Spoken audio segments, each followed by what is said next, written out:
If one wants to know what Hanukkah is all about, one need go no further than opening one's Siddur and looking at the tefillah, the additional tefillah called Al Hanisim that we add to the Shmona Esrei and to Birkat Hamazon during the 8 days of Hanukkah.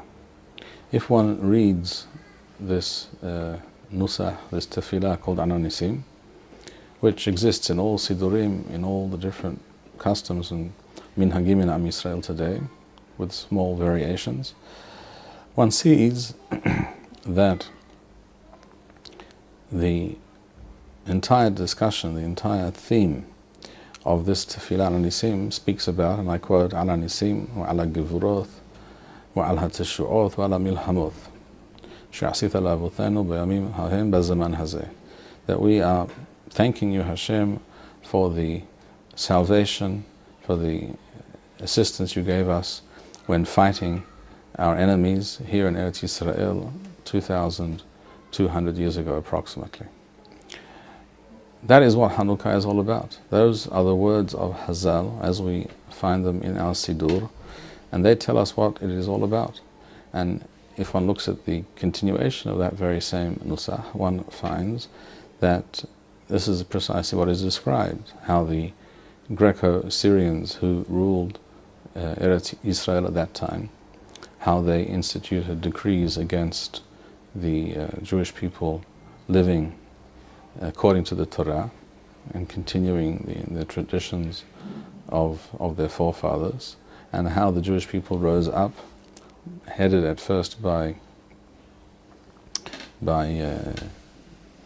Matityahu, who began the revolt from the town of Modi'in, where he and his family lived. They were the beginning, the kernel of that revolt against the Greco-Syrian regime, and this led to eventually to a major uprising and military conflict which lasted at least 3.5 years, at the end of which time the Greco-Syrian forces retreated from much of Eretz Yisrael, and the Jews found themselves all of a sudden in charge of their own destiny. They were able to return to Yerushalayim, to the temple, to the Mikdash. They were able to remove the idolatrous fixtures that had been placed in the Mikdash, in the temple, by the Greeks. They had to remove all those articles. They had to rebuild the Mizbeach, the altar. They had to do many other things in order to rededicate the temple to the worship of Hashem.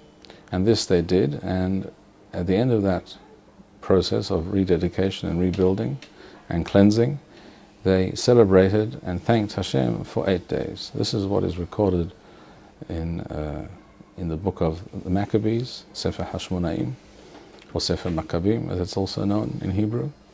In the book of the Maccabees, this is how it is described, and this was the story of Hanukkah, and this is also how it's described in Al Hanisim. It goes on to say how they fought and how they were successful, and at the end of which time they re-entered the temple and rededicated it to the service of Hashem. The production of these videos and maintaining this channel demands much time and money. If you enjoyed this video, please show your appreciation and support. To make a donation, please go to www.machonshilo.org and press the PayPal button which appears on the upper right-hand side of the home page. To sponsor a video or purchase Birkon Nusach Eretz Yisrael, please write us at office@machonshilo.org.